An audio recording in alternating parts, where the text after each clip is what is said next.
Hello friend, मैं Amit Saini, chemistry lecturer.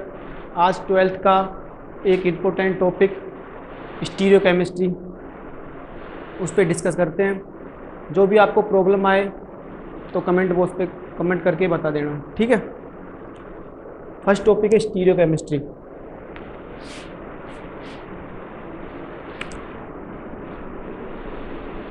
Stereo chemistry, जिसका Hindi means है त्रिविम रसायन। इसमें अपन को क्या पढ़ना है कि इसमें जितने भी कंपाउंड्स होते हैं, 3D compound, generally solid compounds, उनकी अपन को स्टडी करनी है। उसमें अपन को देखना है कि वो कंपाउंड कैसे हैं, कैसे रिएक्ट करते हैं, उनसे जो प्रोडक्ट बनते हैं वो कैसे बनते हैं, प्रतिबिंब बनते हैं या विब्रम बनते हैं, उनके बारे में अपन को डिस्कस करना है कि कैसे रिएक्शन करेंगे, कैसे ऑप्टिकली एक्टिव होंगे, कैसे इनएक्टिव होंगे। तो उन कंपाउंड की जो 3D कंपाउंड्स है उसकी केमिस्ट्री अपन को इसमें पढ़नी है कि 3D कंपाउंड्स क्या होते हैं और ये कैसे रिएक्शन करते हैं, कैसे प्रोडक्ट देते हैं, इन सारे इनकी फिजिकल प्रॉपर्टी क्या होती है, केमिकल प्रॉपर्टीज़ क्या होती है, रासायनिक गुण और भौतिक गुण के बारे में अपन को डिस्कस करना है। सबसे पहले अपन देखते हैं कि त्रिविम रासायन क्या है। त्रिविम रासायन दो वर्ड से मिलकर बना हुआ है, एक त्रिविम और दूसरा रसायन। त्रिविम का मतलब क्या होता है? 3D। जो भी अणु या यौगिक अपन को 3D रूप में मिलते हैं उनकी अपन को स्टडी करनी है। किसमें? त्रिविम रासायन में। रासायन का मतलब आप जनरली जानते हो केमिकल रिएक्शन। केमिकल रिएक्शन, तो ये 3D कंपाउंड्स कैसे केमिकल रिएक्शन देते हैं उनके बारे में अपन को जानना है। और 3D कंपाउंड जनरली कौन से होते हैं? सॉलिड। इन सॉलिड के बारे में अपन को स्टडी करनी है। तो त्रिविम रासायन में जनरली अपन को क्या करना है? किसी भी 3D कंपाउंड का अध्ययन करना है। तो त्रिविम रासायन अपन किसे कहते हैं? कि रसायन विज्ञान की वह शाखा जिसके अंतर्गत अपन त्रिविम यौगिकों का अध्ययन करते हैं उसे अपन क्या बोलते हैं? त्रिविम रासायन। इसकी अदर परिभाषा भी अपन कर सकते हैं, यानी कि रसायन विज्ञान की वह शाखा जिसके अंतर्गत अपन त्रिविम रासायन का अध्ययन करते हैं। त्रिविम रासायन का अध्ययन करेंगे, जैसे मान लो अपने पास त्रिविम है और रसायन है, इसमें अपन किसका अध्ययन करेंगे? त्रिविम समावयवता का, कि त्रिविम समावयवता क्या होती है। तो त्रिविम समावयवता को पढ़ने से पहले अपन समावयवता जानते हैं कि समावयवता होती क्या है। समावयवता एक परिघटना है, एक गुण है जो किसको शो करता है? कोई भी अपने पास यौगिक होते हैं, दो या दो से अधिक यौगिक होते हैं जिनके अणुसूत्र, अणुभार समान होते हैं, लेकिन उनके भौतिक और रासायनिक गुण क्या होते हैं? अलग अलग होते हैं। उन यौगिक को अपन क्या बोलते हैं? समावयव बोलते हैं। और इस पूरे गुण को अपन क्या बोलते हैं? समावयवता। जैसे मान लो मैंने कोई एक एग्जाम्पल लिया, लैक्टिक एसिड का लिया मैंने। लैक्टिक एसिड में अपन को क्या देखनी है? समावयवता देखनी है। जैसे ये मेरे पास क्या है?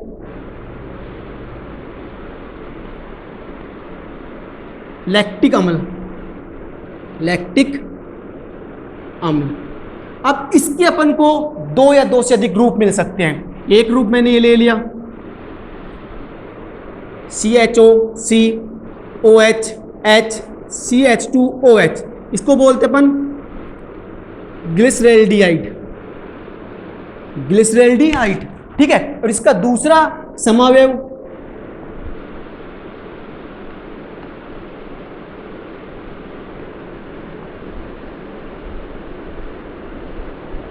लैक्टिक अम्ल, ठीक है। तो ये भी इसका समावयव है और ये भी इसका समावयव है। तो समावयव का जनरली मतलब क्या होता है? समावयव।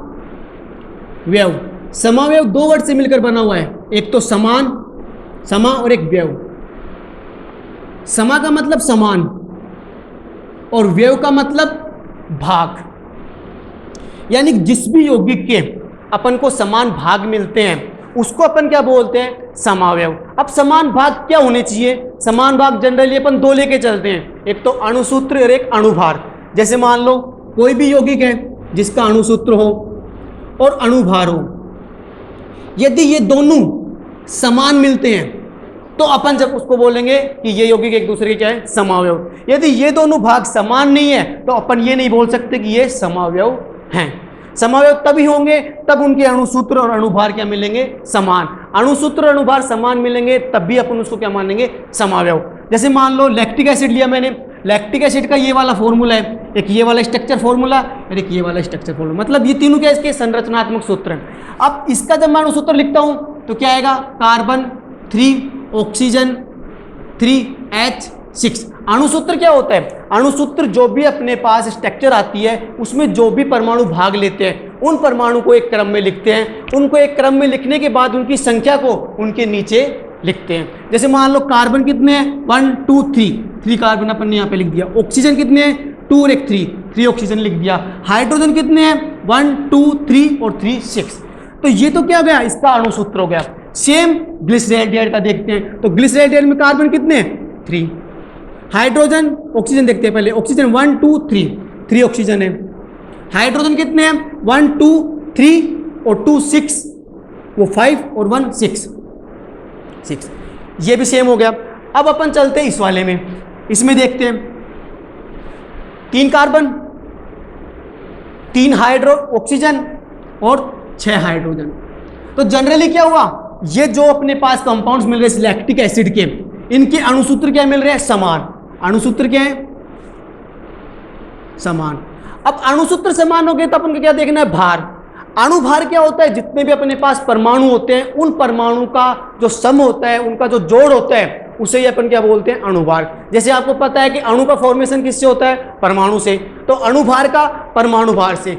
जनरली देखते हैं अपन कार्बन का, एक कार्बन का परमाणु भार होता है 12, एक ऑक्सीजन का होता है 16 और एक हाइड्रोजन का होता है 1। अब ऐसे अपन की संख्या देखते हैं, कार्बन कितने आ रहे हैं, 3, ऑक्सीजन कितने आ रहे हैं, 3, हाइड्रोजन कितने आ रहे हैं, 6। तो 12 3 36, 36 ये हो गए, 48 ये हो गए और 6 ये हो गए, टोटल कितना हो गया, 19। जब इसका अणुसूत्र ये है और इसका भी अणुसूत्र समान है तो इसका भार 90 आएगा, 90 आएगा। तो जनरली इनके भी क्या आएगा, 90। तो 90 आ गए, इसके भी 90 ये आ गए। तो जनरली आपने देखा कि अणुसूत्र और अणुभार क्या मिल रहे हैं, समान। अब अपन बोल सकते हैं ये तीनों एक दूसरे के क्या हैं, समावयव, और इस ही पूरे गुण को अपन क्या बोलते हैं, समावयवता। अब समावयवता की बात करते हैं आगे की समावयवता को जनरली 2 भागों में बांटा गया, एक संरचनात्मक समावयवता और एक त्रिविम समावयवता। तो संरचनात्मक समावयवता कब होती है और त्रिविम समावयवता कब होती है। संरचनात्मक समावयवता में जनरली अणुसूत्र अणुभार तो समान होते हैं, लेकिन उनके जो संरचनात्मक सूत्र होते हैं वो क्या होते हैं, अलग अलग। यदि संरचनात्मक सूत्र अलग अलग हो गए तो वो यौगिक कौन सी समावयवता दर्शाएंगे, संरचनात्मक समावयवता। जैसे अपन देखते हैं, ये मेरे पास क्या है, लैक्टिक अम्ल है, और ये मेरे पास क्या है, ग्लिसरॉल्डिहाइड। ठीक है, ये क्या है, ग्लिसरॉल्डिहाइड। अब मेरे को देखना है कि इसमें तो क्या क्या जुड़ रहा है, एल्डिहाइड ग्रुप, और यहां पे एसिड जुड़ रहा है। तो जनरली जो कार्बन है, कार्बन की 4 वैलेंसी पे, संयोजकता पे अलग अलग ग्रुप जुड़े हुए हैं, अलग अलग समूह। यहाँ पे एल्डिहाइड समूह, यहाँ पे हाइड्रोजन परमाणु, यहाँ पे OH समूह और यहाँ पे अल्कोहल समूह। तो चारों ग्रुप अलग अलग है। इसमें भी देखते हैं चारों ग्रुप अलग अलग है, लेकिन यहाँ पर एसिड जुड़ रहा है कार्बन से, वो एल्डिहाइड, और यहाँ पे एसिड जुड़ रहा है, यहाँ पे मेथिल जुड़ रहा है और यहाँ पे अल्कोहल जुड़ रहा है। तो मतलब इस ग्लिसरॉल्डिहाइड की और इस लैक्टिक अम्ल की संरचना क्या है, अलग अलग, जबकि अणुसूत्र अणुभार समान है लेकिन संरचना क्या है, अलग अलग। तो इनकी संरचना क्या हो गई, संरचना भिन्न। अब जिन यौगिक को अणुसूत्र अणुभार समान होता है लेकिन उनकी संरचना भिन्न होती है तो वो यौगिक क्या कहलाएंगे, संरचनात्मक समावयव, और इस गुण को अपन क्या बोलेंगे, संरचनात्मक समावयवता। तो लैक्टिक अम्ल और ग्लिसरॉल्डिहाइड एक दूसरे के कौन से समावयव है, संरचनात्मक समावयव। अब बात करते हैं लैक्टिक अम्ल और लैक्टिक अम्ल की। अब इस लैक्टिक अम्ल और इस लैक्टिक अम्ल की संरचना तो अपन को समान मिल रही है, संरचना समान मिल गई, अणुसूत्र समान मिल गए, अणुभार समान मिल गए, लेकिन डिफरेंट क्या है, भिन्नता क्या है इनके अंदर, भिन्नता है इनका त्रिविम केंद्र। त्रिविम केंद्र पे जो ग्रुप जुड़ रहे हैं उनकी पोजीशन क्या हो रही है, चेंज हो रही है। ग्रुप चेंज नहीं हो रहे, ग्रुप की पोजीशन चेंज हो रही है। जबकि संरचनात्मक तो ग्रुप ही चेंज हो रहे हैं, लेकिन इनमें से ग्रुप की पोजीशन चेंज हो रही है। OH ग्रुप यहाँ पे था राइट साइड में, ये कहाँ गया, लेफ्ट साइड में। ठीक है, तो इनके ग्रुप की चेंजिंग होना है, क्या हो रहा है, 3D में अंतर आ रहा है। तो इनकी 3D में क्या आ रहा है अंतर, तो 3D में अंतर आता है तो उसे अपन क्या बोलते हैं, त्रिविम समावयवता। मतलब अणुसूत्र अणुभार समान है और संरचनात्मकता भी समान है, संरचना सूत्र भी क्या है, समान। तो भिन्न क्या है इनकी, त्रिविम व्यवस्था। इसलिए ये दोनों आइसोमर कौन से आइसोमर से, त्रिविम समावयव। ये दोनों क्या है, एक दूसरे के त्रिविम समावयव है, और इसी गुण को अपन क्या बोलते हैं, त्रिविम समावयवता। अपने 12th का जो चैप्टर है त्रिविम समावयवता, उसमें अपन को क्या पढ़ना है, त्रिविम समावयवता के बारे में पढ़ना है। संरचनात्मक समावयवता के बारे में अपन बाद में पढ़ेंगे, लेकिन अपना जो मेजर पार्ट है वो है त्रिविम समावयवता, तो उसके बारे में अपन डिस्कस करते हैं। तो जनरली त्रिविम समावयवता को एनर्जी के अकॉर्डिंग, ऊर्जा की आवश्यकता के अनुसार दो भागों में बांटा गया, कि कुछ अणु अपने पास ऐसे होते हैं जो कम एनर्जी मिलने पर ही क्या करते हैं, अपने आइसोमर मतलब अपने समावयव दर्शाने लग जाते हैं, और कुछ अणु ऐसे होते हैं जो कम एनर्जी पर अपने समावयव नहीं दर्शाते। जैसे मान लो अपन कोई भी मॉलिक्यूल्स अपने पास है, उस मॉलिक्यूल्स को या उस अणु को अपन कमरे के ताप पर रखेंगे तो वो क्या करेंगे, एक रूप से दूसरे रूप में बदलते रहेंगे, यानी कि इस रूप से इसमें आ गए और इस रूप से इसमें आ गए, यानी कि कमरे के ताप पर आ गए। लेकिन कुछ अणु ऐसे होते हैं जिनको कमरे के ताप पे रख देते हैं, लेकिन फिर भी वो अपने आइसोमर नहीं दर्शाते, मतलब अपने समावयव नहीं दर्शाते, एक रूप से दूसरे रूप में नहीं बदलते। तो उनको एक रूप से दूसरे रूप में बदलने के लिए अधिक ऊर्जा की आवश्यकता होती है। इसी प्रकार अपन त्रिविम समावयवता को ऊर्जा के आधार पर दो भागों में बांटते हैं, एक विन्यासी समावयवता और दूसरी संरूपण समावयवता। तो विन्यासी क्या होती है, संरूपण क्या होती है, इनके बारे में अपन एक एक करके समझते हैं। तो जनरली अपन को पहले क्या देखना है कि त्रिविम समावयवता के दो भाग होते हैं, एक तो संरूपण त्रिविम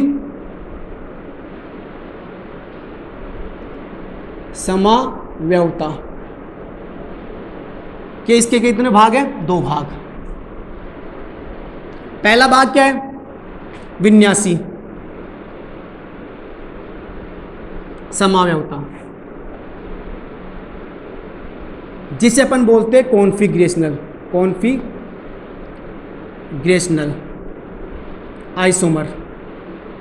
आइसोमेरिज्म। ठीक है। दूसरा है संरूपण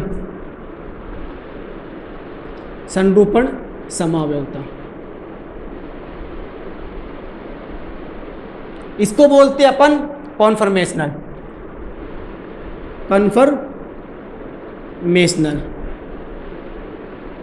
आइसोमेरिज्म। तो जनरली कितनी हो गई अपने पास त्रिविम समावयवता, दो, एक विन्यासी और एक संरूपण। अब विन्यासी समावयवता के लिए अपन को कितनी ऊर्जा की आवश्यकता चाहिए और संरूपण के लिए अपन को कितनी ऊर्जा की आवश्यकता चाहिए। जनरली आपको पता है कि ठोस दो प्रकार के होते हैं, एक तो होता है क्रिस्टलीय और एक होता है अक्रिस्टलीय। क्रिस्टलीय जनरली प्योर ठोस होते हैं, स्ट्रॉन्ग फोर्स होता है उनके बीच, जबकि जो अक्रिस्टलीय होते हैं वो थोड़े लचीले प्रकार के होते हैं। जैसे मान लो अपन ने मार कर लिया, ये बिल्कुल क्या है, पूरा ठोस फॉर्म में है, लचीले बिल्कुल भी नहीं है। एक रबड़ लिया, रबड़ क्या होते हैं, लचीले होते हैं, जबकि रबड़ भी ठोस है और ये मार्कर भी ठोस है। तो अपन क्या करते हैं, जितने भी जटिल अणु होते हैं, जटिल अणु वो कौन सी समावयवता दर्शाते हैं, विन्यासी। जबकि जो लचीले अणु होते हैं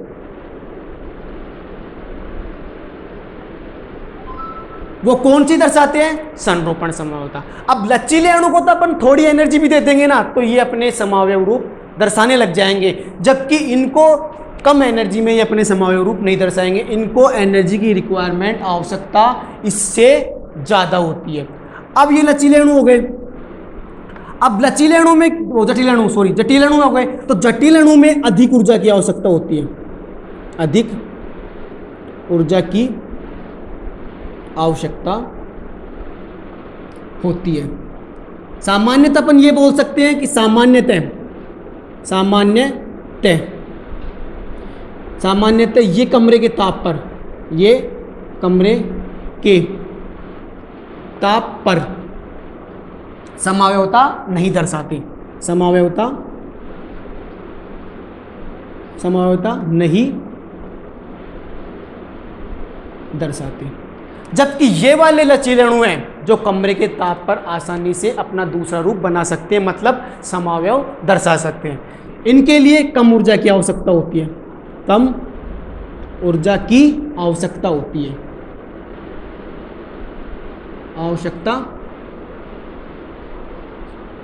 है, अर्थात अपन ये बोलते हैं सामान्यतः कमरे के ताप पर, कमरे के ताप पर समावयवता दर्शाते हैं, दर्शाते हैं। मतलब ये क्या होते हैं जो कमरे के ताप पर समावयवता नहीं दर्शा सकते, और ये कमरे के ताप पर समावयवता दर्शा सकते हैं। अब बात आती है विन्यासी की। विन्यासी जो समावयव अपन को मिलते हैं वो कम मिलते हैं, यानी कि संरूपण से कम मिलते हैं, जबकि संरूपण जो समावयव होते हैं वो अनंत मिलते हैं। जैसे मान लो कोई भी लचीला अणु है, अब उसको कमरे के ताप पे रख रहे हो तो वो हर एंगल पे रोटेट हो रहा है, हर एंगल पे घूम रहा है, कभी 60 पे, कभी 120 पे, कभी 180 पे, वो रोटेट होने लग रहा है। तो जैसे ही वो रोटेट होता जाएगा तो अलग अलग आइसोमर देगा। तो इसलिए इसके जो समावयव बनते हैं वो कितने बनते हैं? अनंत, अनंत समावयव, जबकि इसके अनंत नहीं बनते, अनंत अनंत समावयव नहीं बनते, अनंत समावयव नहीं बनते, फिक्स बनते हैं। ठीक है, अब ये समावयवता अपने पास आ गई।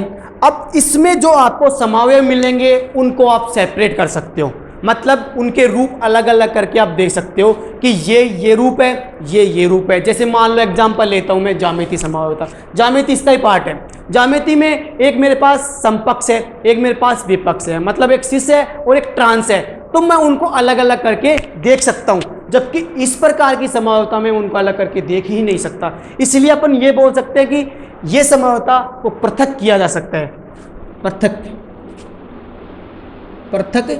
किया जा सकता है, किया जा सकता है, जबकि इन समावयवता को पृथक नहीं किया जा सकता, पृथक नहीं किया जा सकता। ठीक है, अब इस समावयवता में जनरली क्या होता है कि इस प्रकार की समावयवता में किरेल कार्बन होना चाहिए यौगिक के अंदर।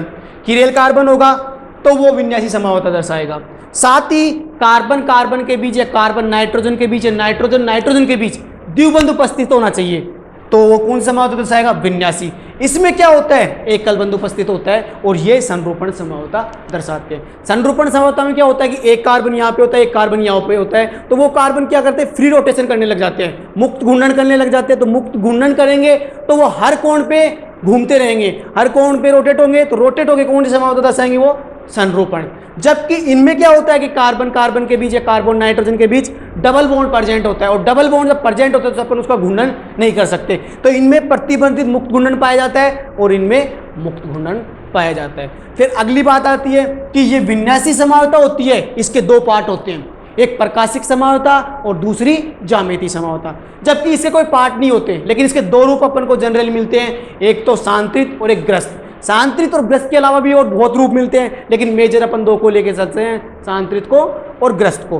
तो ये अपने क्या हो गए? इसके दो पार्ट हो गए त्रिविम के, विन्यासी समावयवता और संरूपण समावयवता। सबसे पहले अपन डिस्कस करते हैं विन्यासी समावयवता पे कि विन्यासी समावयवता होती क्या है। ठीक है, फिर उसके बाद संरूपण पढ़ेंगे। तो फर्स्ट हेडिंग क्या है? विन्यासी समावयवता। पता है आपको, विन्यासी समावयवता जनरली जो कठोर अणु होते हैं, जटिल अणु होते हैं, वो दर्शाते हैं। और इस समावयवता के लिए जो ऊर्जा की आवश्यकता होती है वो क्या होती है? कमरे के ताप से भी ज़्यादा ऊर्जा की इसमें रिक्वायरमेंट होती है। तो विन्यासी के कितने पार्ट होते हैं? दो पार्ट। विन्यासी समावयवता, ठीक है, इसके कितने पार्ट हैं? दो पार्ट। एक तो ज्यामितीय समावयवता और दूसरी क्या है? प्रकाशिक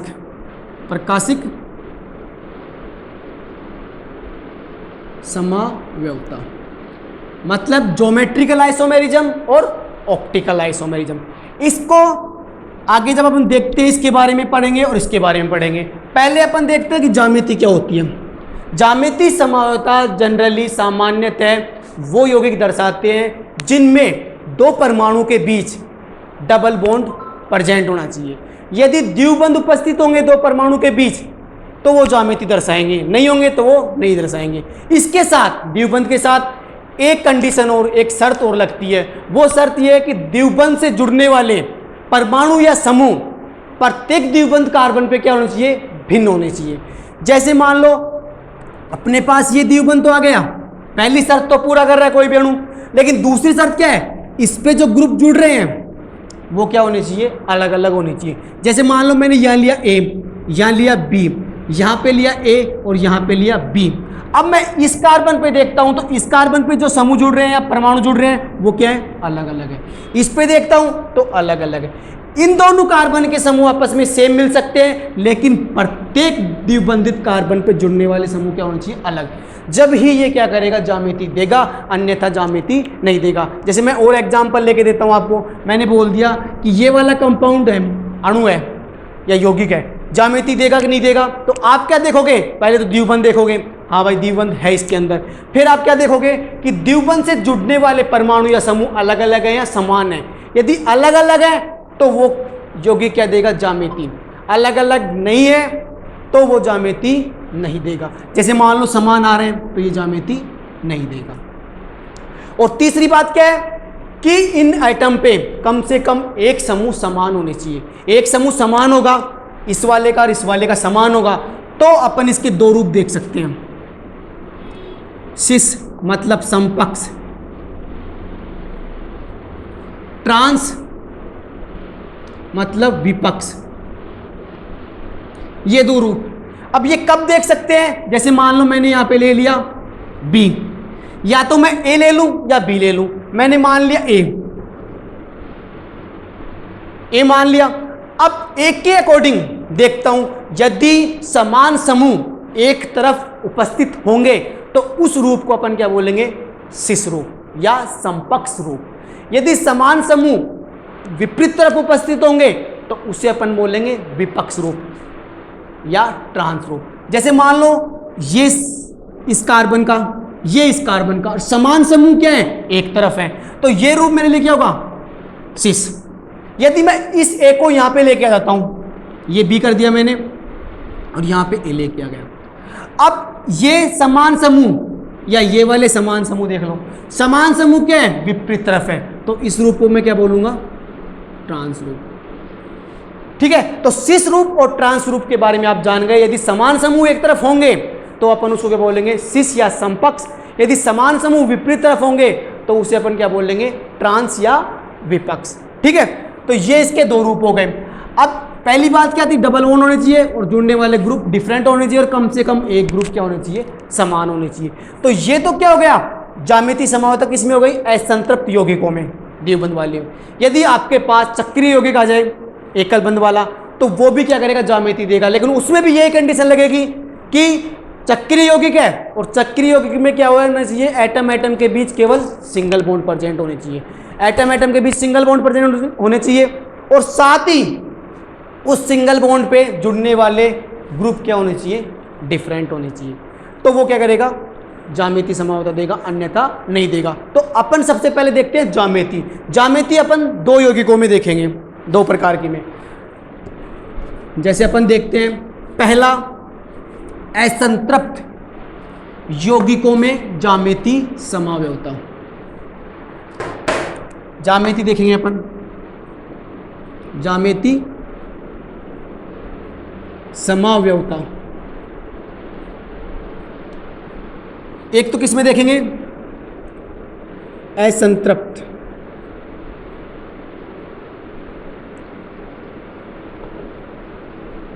असंतृप्त यौगिकों में ज्यामिति समावता। ज्यामिति समावता, ठीक है। और दूसरा अपन किस में देखेंगे, चक्रीय यौगिकों में ज्यामिति समावता। संतृप्त चक्रीय यौगिकों में, चक्रीय यौगिकों में ज्यामिति समावता। देखो अब आपको पता है कि संतृप्त क्या होता है, संतृप्त क्या होता है, पता होगा, नहीं होगा तो मैं बताता हूं। संतृप्त क्या होते हैं? संतृप्त वह यौगिक होते हैं जिनमें दो परमाणु के बीच केवल एकल बंधु उपस्थित हो। एकल बंधु उपस्थित होगा तो उसे क्या बोलेंगे? संतृप्त यौगिक। यदि द्विबंध या त्रिबंध उपस्थित होगा तो उसे क्या बोलेंगे? असंतृप्त यौगिक। चक्रीय, चक्रीय आप जानते हो, चक्रीय का मतलब क्या है? जो भी परमाणु है उसका शुरू वाला परमाणु और लास्ट वाला परमाणु आपस में जुड़ के एक चक्कर का निर्माण करते हैं तो उसे चक्रीय यौगिक कहते हैं। और शुरू वाला परमाणु और लास्ट वाला परमाणु आपस में नहीं जुड़ते तो उसे क्या बोलते हैं? अचक्रीय यौगिक बोलते हैं। जैसे मान लो मैं असंतृप्त में लेता हूं तो असंतृप्त में मेरे पास दो आएंगे। ये कोई एटम हो गया मेरे पास, सेम भी हो सकते हैं और डिफरेंट भी हो सकते हैं। ये हो गया मेरे पास कोई एटम, सेम भी हो सकते हैं या भिन्न भी हो सकते हैं, अलग अलग भी हो सकते हैं। ये अब इसमें क्या होता है, इसमें अपन देख लेंगे।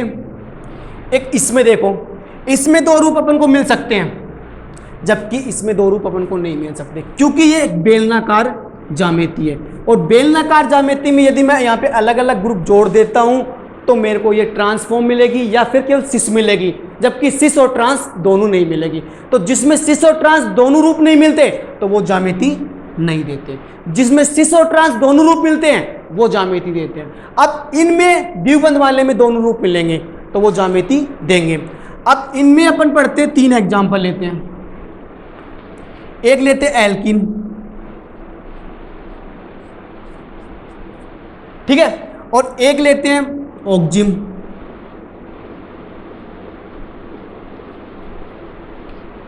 ठीक है, और एक लेते हैं अपन एजो। जी, इन तीनों यौगिकों में अपन को क्या देखनी है? ज्यामिति देखनी है कि ज्यामिति कैसे मिलेगी। अब आते हैं अपन चक्रीय के बारे में। तो चक्रीय में दो हैं, एकल चक्रीय, एकल चक्रीय और दूसरा द्विचक्रीय। द्विचक्रीय, एकल चक्कर का मतलब केवल एक ही चक्कर हो जी, और द्विचक्कर का मतलब दो।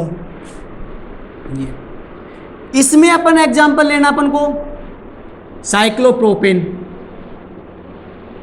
साइक्लोप्रोपेन। इसमें लेना अपन को साइक्लोब्यूटेन, साइक्लोब्यूटेन।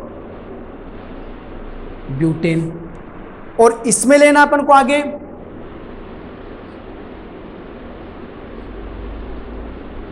साइक्लोपेंटेन। और इसमें लेना अपन को आगे लास्ट साइक्लोहेक्सेन, साइक्लोहेक्सेन। ये चार रूप लेने हैं। साइक्लो जितना भी लगा इसमें, साइक्लो लगा इस साइक्लिक रिंग के कारण, और ये प्रोपेन, ब्यूटेन, पेंटेन और हेक्सेन लगे हैं कार्बन की संख्या के आधार पे। यदि किसी चक्रीय यौगिक में 3 कार्बन संख्या होगी तो उसे क्या बोलेंगे? साइक्लोप्रोपेन। 4 होगी साइक्लोब्यूटेन, 5 होगी साइक्लोपेंटेन और 6 होगी साइक्लोहेक्सेन। तो ये एकल चक्रीय यौगिकों में अपन को देखना है। फिर आता अपना द्विचक्रीय में। तो द्विचक्रीय का एक इंपॉर्टेंट एग्जाम्पल है, महत्वपूर्ण एग्जाम, वो है डेकालीन। डेकालीन, डेकालीन में क्या होता है कि अपने पास, इधर करता हूं मैं, अपने पास 2 6 सदस्य बनने वाली रिंग आपस में जुड़ रही हैं, उसे अपन क्या बोलेंगे? डेकालीन। तो ऐसे करके अपन को असंतृप्त यौगिकों में और संतृप्त यौगिकों में क्या देखनी है? ज्यामिति। अब मैं यहीं पे बता देता हूं। एल्किन में क्या करना है कि एल्किन आपके पास है और एल्किन पे जो जुड़ने वाले समूह हैं वो क्या है? डिफरेंट होने चाहिए। जैसे मान लो यहाँ पे आ गया A, B, A, C, तो डिफरेंट आ गए तो इसके 2 रूप देखूंगा मैं, सिस, सेम ग्रुप सिस। अब इसका दूसरा रूप मैं बनाता हूं यहाँ पे A, B, A, C, same रूप, समान समूह, एक तरफ सिस और समान समूह विपरीत तरफ, तो ये ट्रांस। इसमें ये देख लेंगे। अब इन दोनों की बात करते हैं, ऑक्जिम और एजो। ऑक्जिम और एजो में अपन को 2 रूप मिलते हैं, एक तो सिन मिलता है और एक एंटी मिलता है। सिन और एंटी भी क्या है, ज्यामिति के ही रूप है। इसमें अपन को क्या करना है कि सेम समूह एक तरफ हो जाएंगे सिन कर लेंगे, या विपरीत तरफ होंगे अपन एंटी कर लेंगे। तो वो इन केस में देखते हैं अपन कैसे करते हैं। ऑक्जिम की जनरल स्ट्रक्चर क्या होती है, ऐसे होती है,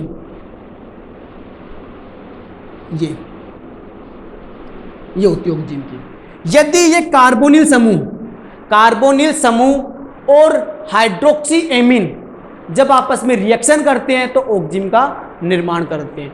और ऑक्जिम में यदि जो कार्बोनिल समूह है वो आपके पास एल्डिहाइड है, और एल्डिहाइड भी कौन सा, एसिटाल्डिहाइड, वो आपके पास है, और वो हाइड्रोक्सी एमीन के साथ रिएक्शन कर रहा है तो वो एल्डोक्सिम का निर्माण करेगा। ठीक है।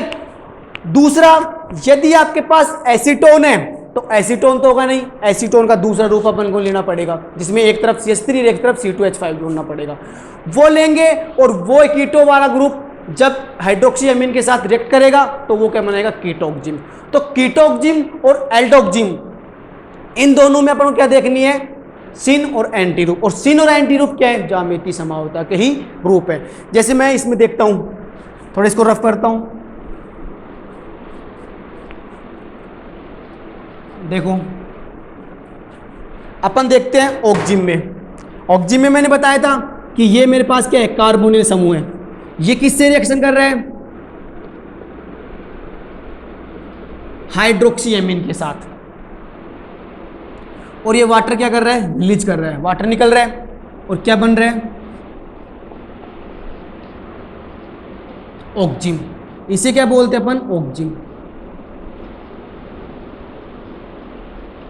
ऑक्जिम बोलते हैं इसे, क्या बोलते हैं, ऑक्जिम।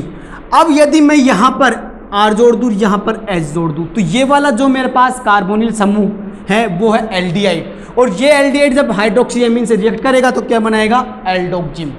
यदि R डैश ये वाले रिएक्ट करेंगे तो क्या बनाएंगे, कीटोक्सिम, क्योंकि ये कीटो ग्रुप है। कीटो ग्रुप हाइड्रोक्सी एमीन से रिएक्ट करेगा और क्या बनेगा, कीटोक्सिम। ठीक है। ऐसे करके अपन क्या करेंगे, कीटोक्सिम और एल्डोक्सिम बना लेंगे, और इन दोनों में क्या देखेंगे, समावयवता। तो देखो दोनों में सिन और एंटी रूप देखते हैं। पहले मैं लेता हूं एल्डोक्सिम में देखते हैं अपन,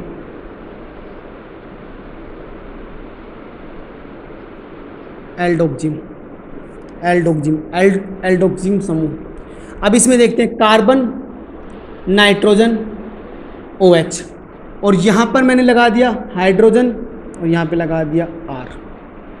ठीक है। तो कार्बन का हाइड्रोजन और नाइट्रोजन का OH समूह यदि एक तरफ होंगे तो उसे बोलेंगे सिन। यदि ये विपरीत तरफ हो जाएंगे, यहां पे आ जाएंगे, तो बोलेंगे एंटी। तो एल्डोक्सिम में अपन देख लेंगे, यदि कार्बन का हाइड्रोजन समूह और नाइट्रोजन का OH समूह एक तरफ होंगे तो उसे अपन क्या बोलेंगे, सिन रूप। यदि कार्बन का हाइड्रोजन और नाइट्रोजन का OH समूह विपरीत तरफ होंगे तो उसे बोलेंगे एंटी। सिन को बोलते हैं सम और एंटी को बोलते हैं, वो क्या बोलते हैं, विष। अब अपन को देखना है इनमें। अब देखते हैं अपन कीटोक्सिम में, सिन को बोलते हैं सम और एंटी को बोलते हैं प्रति। ठीक है, ये दोनों है हिंदी में। अब अपन को क्या देखना है कि ये अपने पास कार्बन है, ये नाइट्रोजन है, ये OH समूह आ गया। अब यहां पे अपन ने क्या लिया, कीटोक्सिम। ठीक है, कीटोक्सिम में देखना है। तो कीटोक्सिम में अपन कैसे देखना है, ये एल्किल समूह और ये OH समूह। अब एल्किल समूह दो हैं, लेकिन उसमें से एक को एल्किल समूह को अपन को सेलेक्ट करना पड़ेगा। वो सेलेक्ट करेंगे अपन अंग्रेजी वर्णमाला के अनुसार। अंग्रेजी वर्णमाला के अनुसार जो शब्द पहले आ रहा है उसे अपन क्या मान लेंगे, पहले नामित समूह।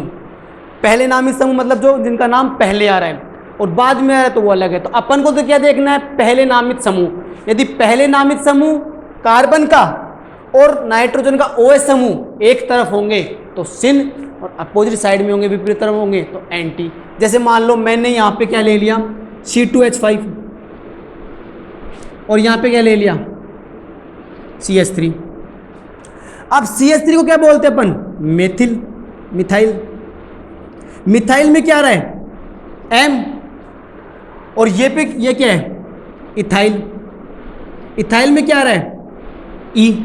तो अंग्रेजी वर्णमाला के अनुसार पहले M आता है या E आता है? पहले आता है E। तो E को अपन प्रेफर करेंगे, वरीयता देंगे फिर M को। तो E अपने लिए क्या हो गया? पहले नामित समूह, पहले नामित समूह। और मैंने क्या बोला था कि कार्बन का पहले नामित समूह और नाइट्रोजन का OH समूह एक तरफ होंगे तो अपन उसको क्या बोलेंगे? सिन रूप। विपरीत तरफ होंगे तो उसको क्या बोलेंगे? एंटी रूप। अब ये एक तरफ है पहले नामित समूह, OH समूह एक तरफ, तो क्या बोल देंगे? सिन रूप। और इस ग्रुप को मैं यहाँ पे कर देता हूँ, जैसे मान लो मैंने यहाँ पे कर दिया C2H5 और CH3, तो इसे क्या बोल लूँगा मैं? एंटी रूप। ये आपका किस में हो गया? ऑक्जिम में। एल्डोक्जिम में भी हो गया और कीटोक्जिम में भी हो गया। अब अपना लास्ट बचता है असंतृप्त यौगिकों में एजो यौगिक। एजो में देखते हैं अपन।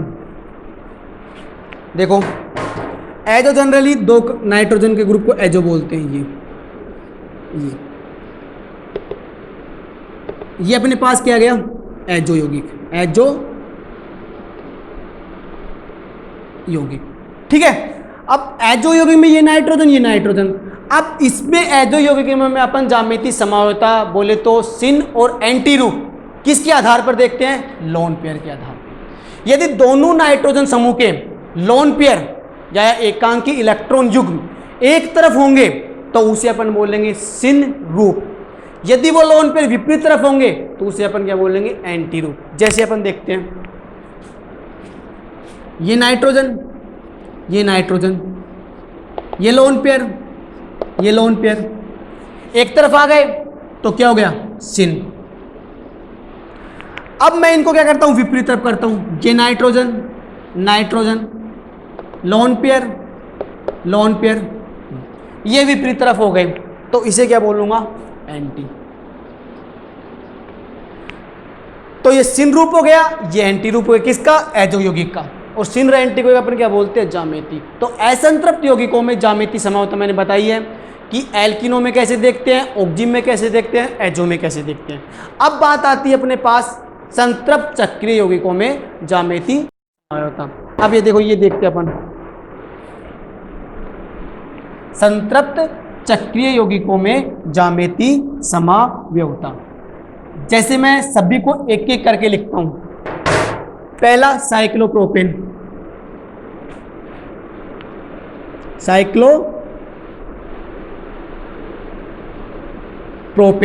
दूसरा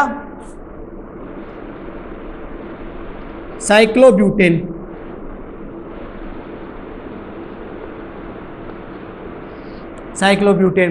तीसरा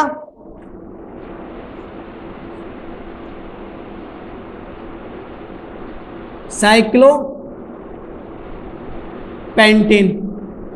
चौथा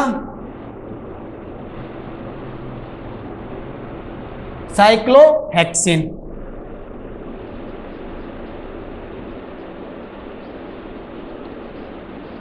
अब इनकी पोजीशन की बात करते हैं। मैंने इस कार्बन को 1 नंबर दिया तो इस वाले कार्बन को, पास वाले को 2 नंबर, इसको 2 नंबर, तो मेरे को 2 पोजीशन मिल रही है। यहां पे 1 2 स्थिति मिल रही है। ठीक है। इसमें देखता हूं, इसको 1 नंबर दिया, इसके पास वाले को 2, इसको 2 और इसको 3, तो यहां पे मेरे को 1 2 और 1 3 स्थिति मिल रही है। ठीक है। इसमें देखता हूं 1 2 3 2 3, तो यहां पे 1 2 और 1 3 स्थिति मिल रही है। ठीक है। इसमें देखते हैं साइक्लोहेक्सेन में 1 2 3 2 3 4, तो कितनी स्थिति मिल रही है? 1 2 1 3 और 1 4 स्थिति। ये स्थिति मेरे को इन संतृप्त चक्रीय यौगिकों में मिल रही है। तो जो साइक्लोप्रोपेन है, साइक्लोप्रोपेन जो आइसोमर देगा वो 1 2 स्थिति के आधार पे देगा। 1 2 के आधार पे सिस देगा और 1 2 के आधार पे क्या देगा? ट्रांस देगा। फिर बात करते हैं साइक्लोब्यूटेन की। तो साइक्लोब्यूटेन भी 1 2 पे और 1 3 के आधार पे क्या देगा? सिस देगा और ट्रांस देगा। इसी प्रकार ये 1 2 और 1 3 से देंगे सिस और ट्रांस।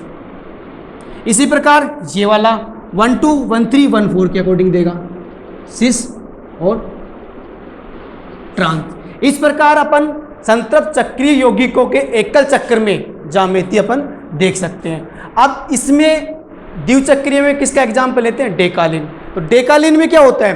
डेकालीन में 2 6 सदस्य वाली रिंगें आपस में जुड़ी हुई होती हैं और उसी रिंग को अपन क्या बोलते हैं? डेकालीन। और डेकालीन एक ऐसा यौगिक है द्विचक्रीय का एग्जाम्पल जो दोनों समावयव दर्शाता है। जैसे मान लो ये मेरे पास क्या आ गया?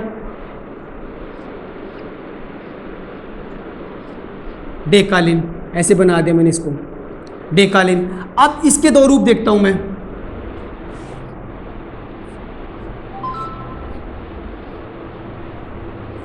जी ये तो इसका कौन सा रूप बन जाएगा? सिस। सिस क्यों बनेगा? क्योंकि ये वाला एटम और ये वाला एटम एक तरफ स्थित है, इसलिए कौन सा बनेगा? सिस रूप। अब इसमें